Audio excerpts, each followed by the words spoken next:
उसका में पूरा आ रहा है। सर्वधर्मां प्रत्यज्य मामेकं शरणं व्रज अहं त्वां सर्वपापेभ्यो मोक्ष्यामि मा शुचि। इसमें 3 बातें कही। सर्वधर्म प्रत्यज्यम, सभी धर्मों का त्याग करें। फिर क्या करें? बोलते मामेकम शरणं व्रज, मेरी शरण में आ जाओ। और क्या होगा? अहम त्वाम सर्व पापेभ्यो मोक्ष्यामि मा शुचि, तुम्हें मैं सारे पापों से मुक्त करूंगा। तो मुक्त करने से क्या होगा? बोले कि मोक्ष को प्राप्त हो जाएगा, मतलब सारे कष्टों को खत्म हो जाएंगे, सारे हमारे कष्ट खत्म हो जाएंगे। तो पहला है कि सर्वधर्मां परित्यज्य, सभी धर्मों को त्याग दो। अब सभी धर्मों को त्यागेंगे क्या? और सब धर्म है क्या? नहीं, तो सब तो धर्म है नहीं, धर्म तो एक ही। फिर यहाँ सब धर्मों को क्यों कहा गया? तो यहाँ सब धर्म से अर्थ है कर्तव्य से, कि अपने जो भी कर्तव्य है हमारे, उस दिन में भी सत्संग में बताया था कर्तव्य क्या होता। अपने अपने कर्तव्य, आप एक परिवार के सदस्य हैं तो अलग कर्तव्य है, कोई राष्ट्र सेवा ले रखे हैं आपने, उसका अलग कर्तव्य है आपका, कोई समाज का ले रखा है उसका अलग कर्तव्य है, कोई टीचर है उसका अलग है। तो कहते हैं कि सर्वधर्मां परित्यज्य, सबको त्याग दो। अब त्याग करके संसार में हम कैसे रह सकते हैं? नहीं रह सकते हैं। तो त्यागना का अर्थ यहाँ है स्वरूप से त्यागना नहीं है उसको। जैसे कि पहले अध्याय के 33वें श्लोक में आया है कि सैनिक जो हैं अपने प्राणों का त्याग करके युद्ध में खड़े हैं।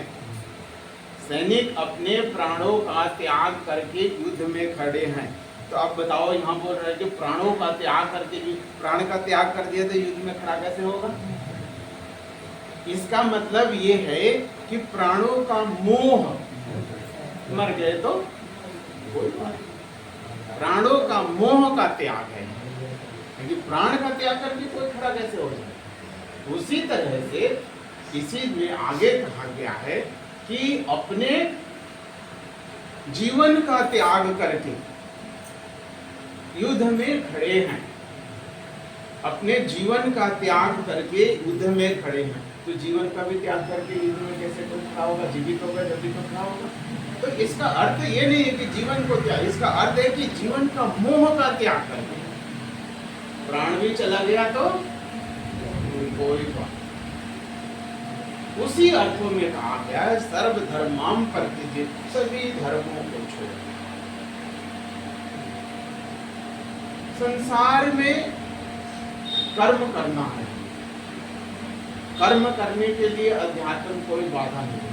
जो जिसका कर्म है निष्ठा के साथ ईमानदारी के साथ कर्म करने के बाद कहते हैं कि समर्पित करके चिंता मत करो। कर्म कर दिया उसके बाद ऐसे हो जाए, फिर उसमें बुद्धि मत लगा, सबके सामने। लेकिन त्यागने का क्या अर्थ है? किसी का आश्रय नहीं लेना। आश्रय समझते? किसी से कोई आशा नहीं करना, किसी का भरोसा नहीं, बस कर्म कर दिया, बस मेरा काम कर रहा, मेरे लिए कोई कर रहा है नहीं कर रहा है। किसी से, संसार वालों से कोई आशा नहीं रखनी, अपना कर्म और फिर त्याग, ये सर्वधर्मां।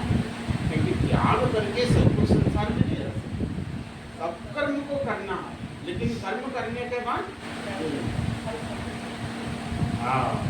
फिर क्या कहते हैं? मामेकम शरणं व्रज, त्याग दिया तो कुछ न कुछ तो पकड़ना पड़ेगा, सारा तो चाहिए। तो कहते हैं मेरी शरण में आ। अब मेरी शरण क्या है?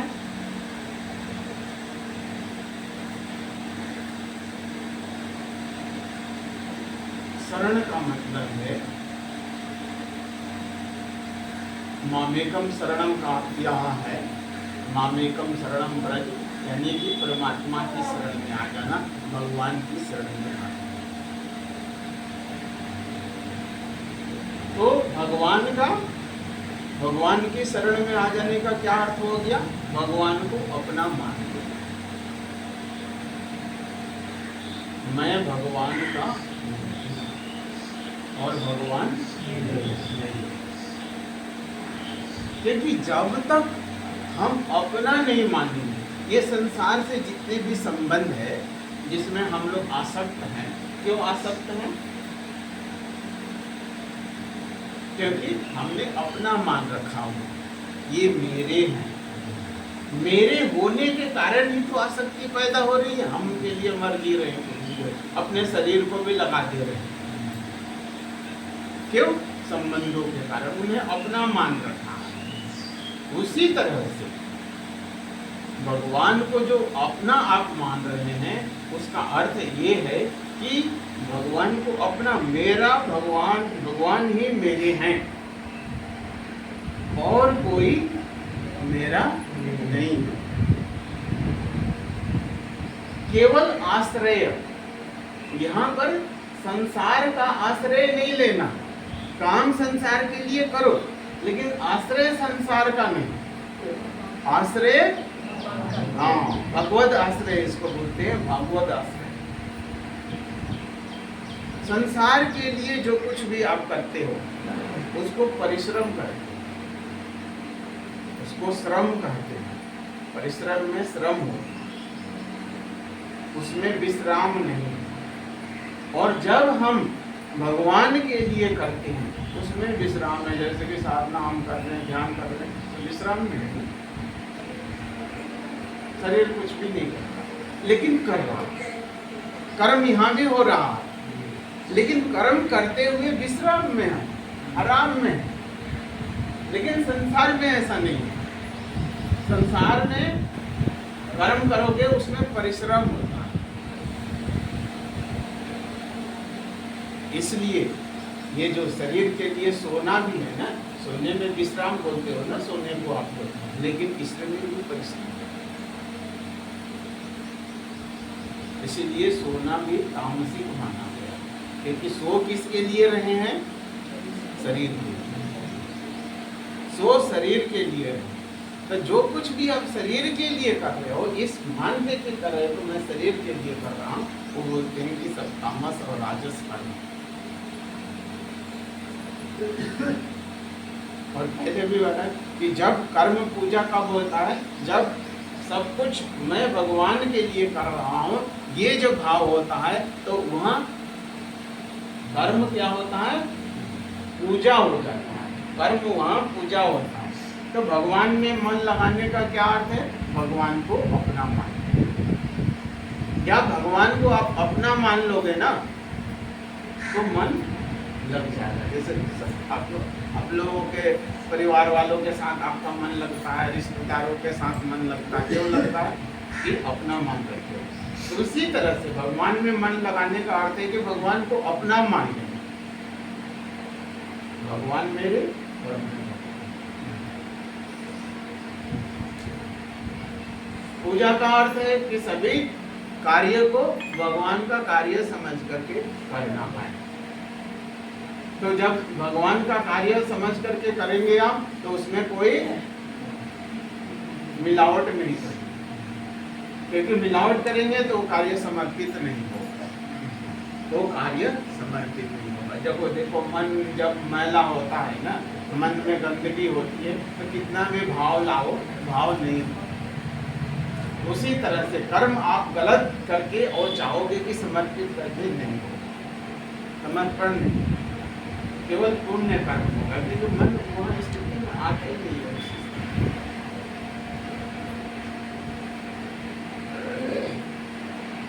और भगवान को नमस्कार करने का अर्थ है कि भगवान को अपने आप को समर्पित कर मामेकम शरणम। तो पहला है कि त्याग करना। त्याग करके क्या पकड़ना है? भगवान को पकड़ना, परमात्मा को पकड़ना। क्योंकि त्याग कर रहे हो तो कोई तो कुछ ना कुछ पकड़ने को तो चाहिए। तो कह रहे हैं कि परमात्मा को पकड़ लो, मुझे पकड़ लो, मेरी शरण में आ जाओ। और शरण में आ जाओगे तो क्या होगा? कह रहे हैं कि सभी पापों से मैं मुक्त कर दूंगा। अर्थात कोई व्यक्ति पापी भी जो आपको पापी कह रहा है, एक पापी दूसरे को पापी कह रहा है, इतना बड़ा अभी आपने पाप किया है, तो भी कह रहे हैं कि मैं मुक्त। लेकिन शर्त वही है कि पहला है कि सभी धर्मों को त्याग करके मेरी शरण में आ जाओ, और तो फिर शरण का क्या अर्थ हो गया? कि सब कुछ उनके लिए, अपने लिए, सब कुछ मैं परमात्मा के लिए कर रहा हूं। ये भाव, जब तक ये भाव नहीं दृढ़ होगा, दृढ़, जब तक ये भाव दृढ़ नहीं होगा तब तक नहीं। जैसे कि आप लोग कुछ करते हो ना, या कहते हो कि समर्पण है, लेकिन जब कुछ बात आती है तो सबसे पहले आप अपनों को ढूंढते हो। अर्थात आपको अपनों पर ज्यादा विश्वास, बोल तो दिया कि भगवान पर विश्वास है, लेकिन विश्वास नहीं है। वहां जब मुहूर्त आता है ना उस बात की परीक्षा की, तो फिर हम अपनों को ढूंढते हैं, भगवान को भूल जाते है ना। तो असली शरणागति है कि भगवान का समर्पण का कि पहला कौन याद आ रहा है मेरे जीवन में? कुछ भी हो रहा है, कुछ भी हो रहा है, तो पहली बात कौन सी आ रही है मेरे मन में? क्या मेरे पत्नी याद आ रही है, मेरे पति याद आ रहे हैं, मेरे बच्चे याद आ रहे हैं, मेरे रिश्तेदार याद आ रहे हैं, या भगवान याद आ रहे हैं? कौन याद आया पहले? जो याद आ रहा है आपके मन में, अर्थात उसके शरण में ही आप हो।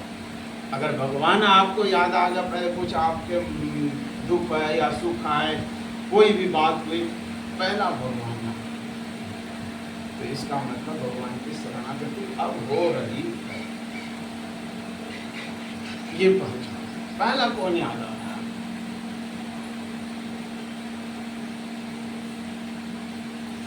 तो शरणागति, और इस शरणागति का फल क्या है? कि सभी पापों से मुक्त। अब कौन होगा जो सभी पापों से मुक्त कर देगा? जिसके अंदर जो सर्वशक्तिशाली है, सब कुछ जिसके अधीन है। लेकिन ये जो भगवान से अपनापन जब तक नहीं होगा,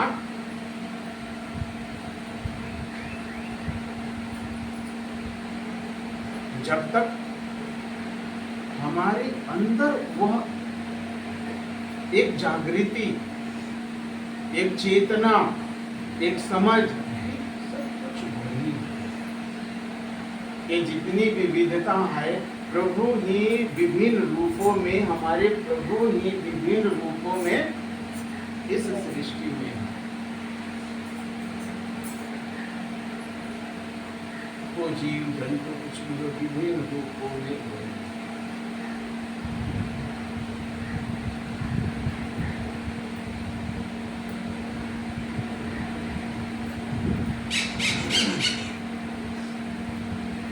तो जब ये व्यापक दृष्टि हमारी हो जाएगी, देखने की दृष्टि जब व्यापक हो जाएगी, जैसे कि ज्ञान योग है, कर्म योग है, भक्ति योग है, तो भक्ति योग क्या है?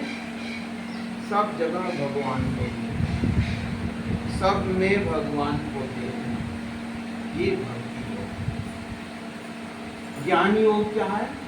स्व, यानी कि स्व, अपने को सब में देखना।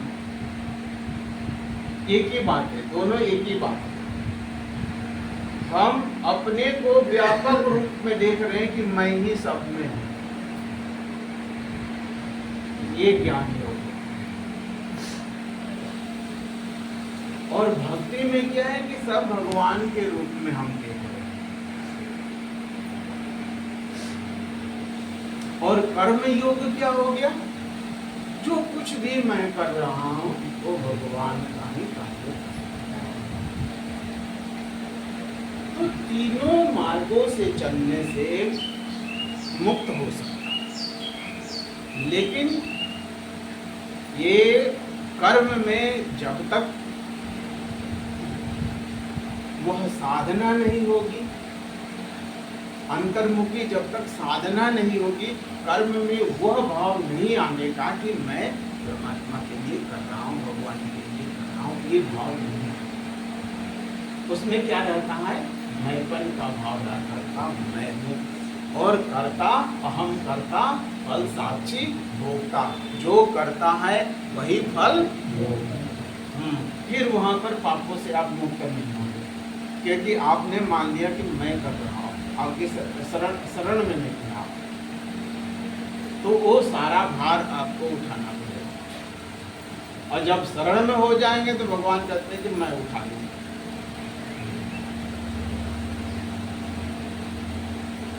अब जीव के अंदर में इतना बल नहीं है कि वो सारे अपने कर्मों को काट सके। तो कहते हैं कि भक्ति में अहेतु की कृपा होती है। थोड़ा दूर चला, उसके जंप करा दी, जंप करके जो कर्म थे उसके, तो अहेतु की कृपा। और अहेतु की कृपा कब होती है? जब हम शरणागत होते हैं। बोलते हैं ना, मोक्ष मूलम गुरु कृपा। कुछ भी कर रहे हो, लेकिन जब तक गुरु की कृपा नहीं होती है तब तक मोक्ष नहीं होता। अर्थात अपने कर्म से मनुष्य जो है, जीव जो है, वह कर्म बंधन से मुक्त नहीं हो सकता, अपने प्रयास से नहीं हो सकता। उसमें गुरु की कृपा, उसमें परमात्मा की कृपा चाहिए,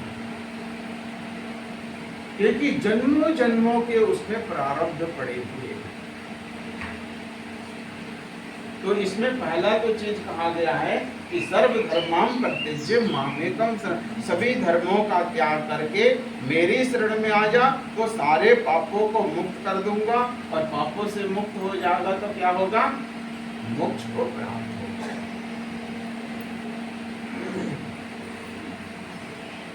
अब क्या है कि ये जो संसार से आप लोग ममता किए हुए हो, जो संसार से ममता किए हुए हैं, इसको कहते हैं कि इस ममता को प्रभु के चरणों में डाल दो। जो संसार में अपनी ममता फैला रहे हैं ना, इस ममता को प्रभु के चरणों में। देखो, मोह करना और कर्म करना दो बातें। मोह कर्म नहीं, मोह जो है बांधता है मनुष्य को, और कर्म अगर हम मोह मुक्त हो करके करें तो वो कर्म हमें बांधता नहीं। आसक्ति जिसको कहा गया, आसक्ति होता है। आसक्ति करके कर्म करो तो वो कर्म बांध देगा, और वही कर्म कर रहे हो, आपको आसक्ति नहीं है, उसको आप फर्ज समझ रहे हो। फर्ज, ड्यूटी, मेरी ड्यूटी है, कर्म करना मेरी ड्यूटी है, और कर्म करके फिर तो बदो। ये विज्ञान है, क्योंकि कर्म किए बगैर कोई रह नहीं सकता। अब बैठे भी हो तो कुछ ना कुछ चिंतन करेंगे, वही चिंतन करना भी तो कर्म ही है। मन से भी हम कुछ सोच रहे हैं कि कर्म, तो जीव का ये धर्म है, वो बिना कर्म किए हुए रह नहीं। सो भी रहा है तब भी कर्म कर रहा है, सोने का कर्म कर रहा है। तो जीव बिना कर्म किए एक क्षण भी नहीं रह सकता। शारीरिक नहीं करेगा, मानसिक करेगा। तो उसके लिए क्या है, जब तक समर्पण की भावना नहीं आएगी तब तक, तो कहते हैं कि ये जो ममता है जिसके कारण हम सुख और दुख इसको कहते हैं, तो कहते हैं कि इस ममता को तुम प्रभु के चरणों में समर्पित। क्योंकि सबकी रक्षा करने वाले कौन है? हमारी, हम क्या किसी की रक्षा कर रहे हैं? हम तो स्वयं की रक्षा नहीं कर पा रहे हैं। स्वयं की हम रक्षा नहीं कर पा रहे हैं। कुछ हो जा रहा है तो घबरा जा रहे हैं तुरंत। स्वयं की हम रक्षा नहीं कर पा रहे हैं तो हम दूसरों की रक्षा करने कैसे कर सकते हैं? इसलिए कर्म करके वो कहते हैं ना कि नेकी कर नेकी कर। तो एकमात्र किसका आश्रय लेना है? हाँ, प्रभु का आश्रय, एकमात्र प्रभु का आश्रय। कर्म करना है, जगत में कर्म करते रहो, जिसका जिसका जो जो काम है, लेकिन आश्रय प्रभु का है, अंदर प्रभु, अंदर संसार को। ये संसार को अंदर बसाना ये तो दुख का कारण है। संसार को अंदर बसाना ये दुख का कारण है। जैसे एक पिता के लिए एक पुत्र को लालन पालन करने के लिए मोह की जरूरत नहीं है, अपने कर्तव्यों को समझने की जरूरत है कि पुत्र के प्रति मेरा क्या कर्तव्य है और उन कर्तव्यों को करना।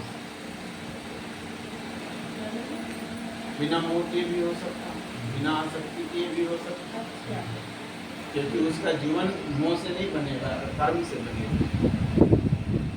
और मोह कर रहे हैं तो कर्म तो हो रहा है, लेकिन साथ साथ हमारे ऊपर एक प्रकार का बंधन।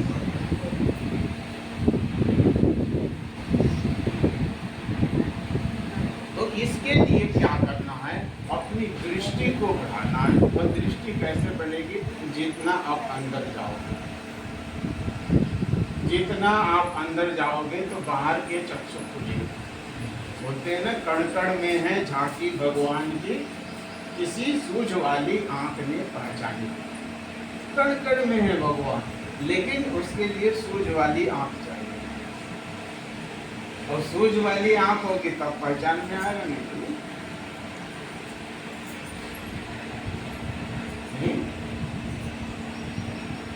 यही अंत में अर्जुन का रहा, यही तो भगवान समझा रहे हैं उसको कि ये संसार क्या है, संसार से तुम्हारा कोई संबंध नहीं है, ये संसार मिथ्या है। लेकिन उसे समझ में नहीं आ रहा है, क्योंकि अज्ञानता है।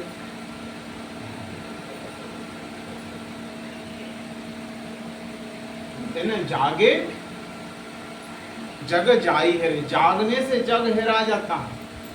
जागे जथा स्वप्न भ्रम जाई, जगने के बाद स्वप्न ये जो है ना, सपने जैसा भ्रम है, ये खत्म हो जाता है, क्योंकि एक ही सत्ता, एकमात्र सत्ता।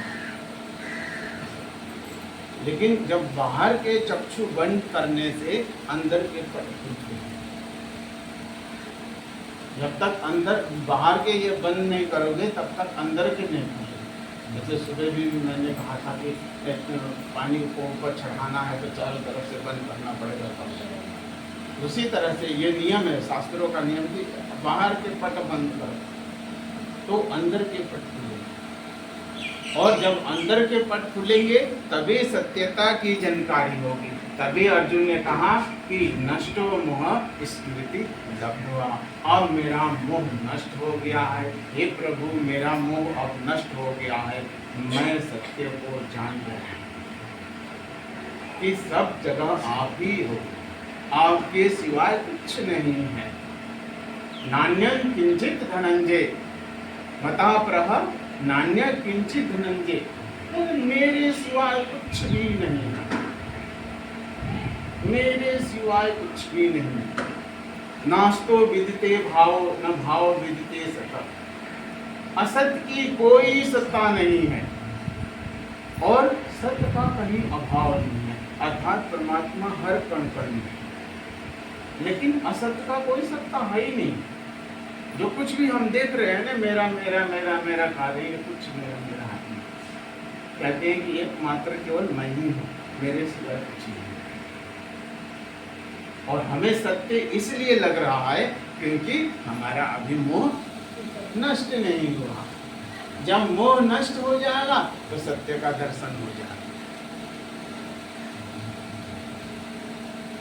तो मोह को नष्ट करो, वो कर्म से कर लो आप, वो भक्ति से कर लो आप, उसको ज्ञान से कर लो आप, जैसे कर सकते हो। बात वहीं आगे टिकती है कि आपका मोह नष्ट होना चाहिए।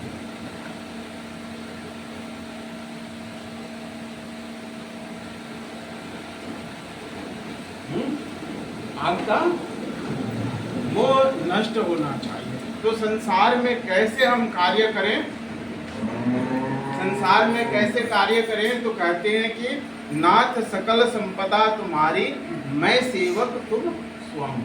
हे नाथ, सारी संपदा तुम्हारी है, मेरा कुछ नहीं, मैं तो केवल सेवक मात्र, स्वामी तो तुम हो। मैं केवल सेवक हूँ, स्वामी तुम। नाथ सकल संपदा तुम्हारी, मैं सेवक तुम स्वामी। हम लोगों की क्या स्वामी, हम लोग अपने आप को ही स्वामी मान के बैठे हैं। अब उसमें हम अपने बुने हुए जाल में फंस जाते हैं, जैसे मकड़ी। एक हमारी वो वीडियो है, उसमें सुनना होगा कि वैज्ञानिक लोग और मकड़ी में क्या अंतर है। वैज्ञानिक लोग क्या करते हैं, कुछ भी बनाना हो तो संसार से ले आएंगे, पानी हो, अग्नि हो, लोहा हो, लकड़ी हो, बिना वो कुछ नहीं करते, कितना भी बड़ा इंजीनियर हो। उनको सृष्टि का सहारा लेना पड़ता है, कितना भी बड़ा इंजीनियर कुछ नहीं कर, क्योंकि उसके पास कुछ है ही नहीं। ये वैज्ञानिकों का संसार है। इसको उदाहरण देते हैं मधुमक्खी। मधुमक्खी क्या करती है, शहद बनाती है, लेकिन शहद उसके पास शहद बनाने की कला है उसके पास, लेकिन उसके पास मटेरियल तो चाहिए ना, जिससे शहद बनेगा वो मटेरियल तो चाहिए, और वो मिलेगा संसार से। लेकिन मकड़ी जो जला बनाती है ना, कहीं से कुछ लगती नहीं है, अपने अंदर से ही लाती है, अपने अंदर ही खत्म कर देती है। उसी तरह से ये परमात्मा है, ये परमात्मा की सृष्टि है। परमात्मा ने कहीं से कुछ लाया नहीं है, अपने अंदर से ही निकाल दिया सब, और जो कुछ भी चाहा वैसा बन गया। हाँ? जमीन, पृथ्वी और के पानी, जल, अग्नि, वायु, आकाश, सब उन्होंने सोचा कि बन जाए। इसको बोलते हैं कि थर्ड प्रोजेक्शन ऑफ ब्रह्मा, यानी कि परमात्मा ने सोचा और हो गया। परमात्मा ने सोचा और हो गया, बन गया। जैसे मकड़ी अपने अंदर से जाल को बनाती, कहीं से कुछ लाती है। तो ये परमात्मा की सृष्टि जो है, उसी तरह से जैसे कि मकड़ी जो है संरचना करती है।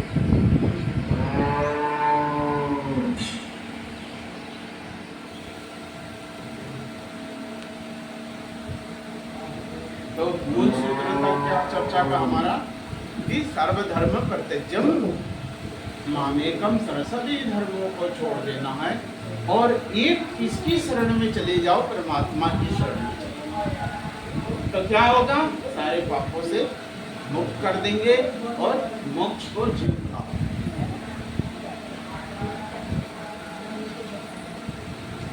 तो स्व का आश्रय लेना, अपने का आश्रय लेना, उसको योग बोलते हैं। कर्म का आश्रय लेना, उसको कर्म योग बोलते हैं। भगवान का आश्रय लेना, उसको भक्ति योग। तो अंतोगतवा यही है कि भगवान की शरणागति में ही जीवों का कल्याण है, परमात्मा की शरणागति में ही जीवों का कल्याण है। अब वो जीव समझदारी से कर ले रहा है, विवेक से कर ले रहा है, या परिस्थितियों के दबाव में आकर के करता है, कैसे कर रहा है, लेकिन प्रकृति की मूल बीज उसके अंदर है।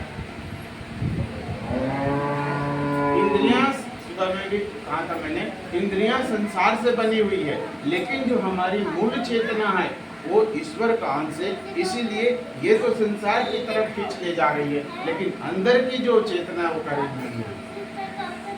तुम यह नहीं हो, तुम उस परम चेतना का अंश हो, और इसी के कारण संसार में इतना हम जीव गिरा हुआ है, उसके बाद भी वो अपना समय निकालता है और उस चिंतन की तरफ एक बार सोचने के लिए बाधित हो रहा है। हर जीव, जितना भी जीव है, सब एक बार सोचने के लिए बाधित हो रहा है। ऐसी क्या कोई तो ऐसी सत्ता है जिसके कारण यह सृष्टि चल रही है, क्योंकि उसका बीज अंदर पड़ा है। वो बाधित है, बाध्य है सोचने के लिए। लेकिन फिर माया आती है और उस पर पर्दा है, नहीं नहीं नहीं, ये कुछ नहीं है, ये तो संसार के सुख जैसा कोई सुख नहीं है। फिर माया आ जाती, फिर कोई ऐसा कुछ होता, फिर नहीं ऐसा कुछ नहीं होता। ऐसा कैसे होता?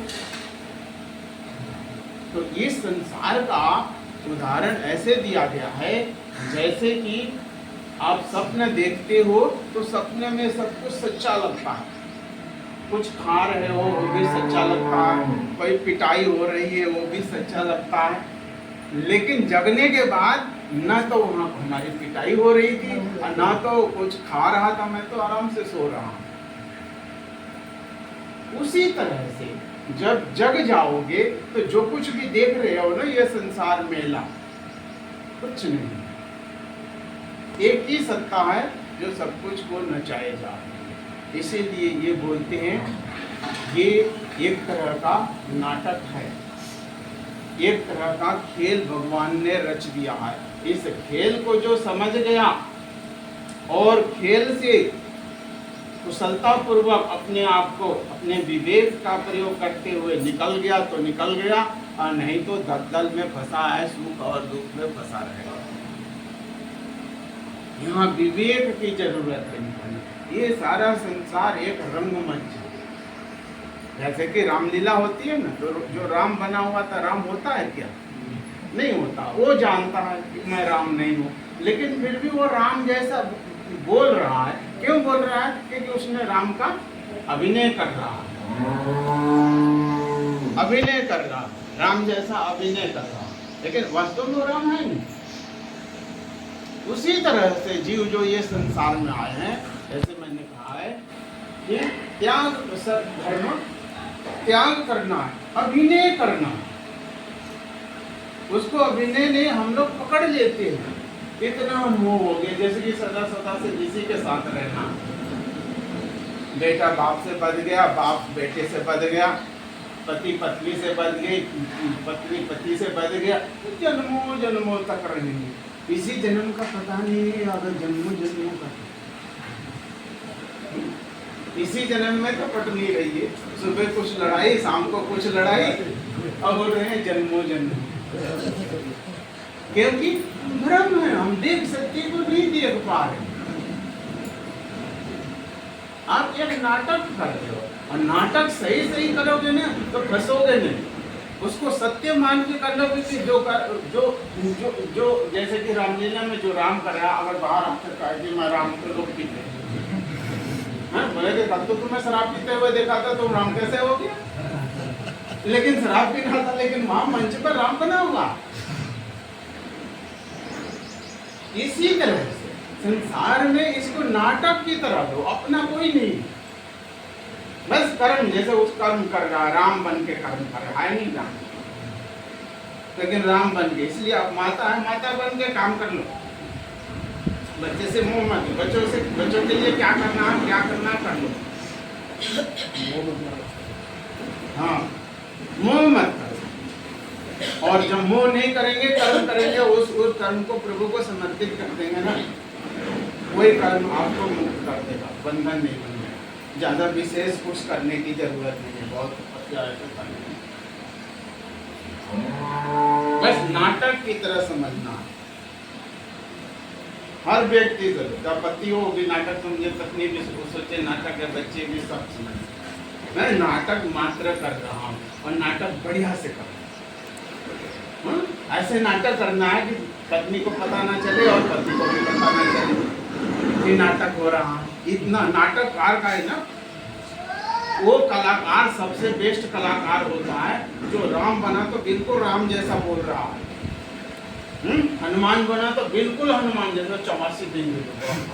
तो अभी तुमने क्या पता ही नहीं चल रहा था कि कोई और बोल रहा है, लग रहा है राम ही बोल रहे है ना। तो ऐसा ही आपका रोल होना चाहिए। जब समझ गया कि ये हमारे पति है, समझ गए तो फिर तो गड़बड़ हो गया, तो आसक्ति वाली हो गई, मतलब सुख दुख वाला हो गया। कुछ बोलेंगे तो चोट भी लगेगा, कुछ करेंगे तो चोट भी लगेगा। तो जहाँ चोट लग रहा है ना, वही तो आसक्ति है। अभिनय करना है, केवल नाटक करना है, और नाटक करके निकल जाओ ईमानदारी से। जैसा करना है वैसे करो, जैसे पति का रोल जैसा है बिल्कुल वैसा, पत्नी का रोल जो है बिल्कुल ऐसा, एक दिल भी इधर उधर। बंधन मुक्त हो जाओ, कुछ नहीं बांध पाएगा।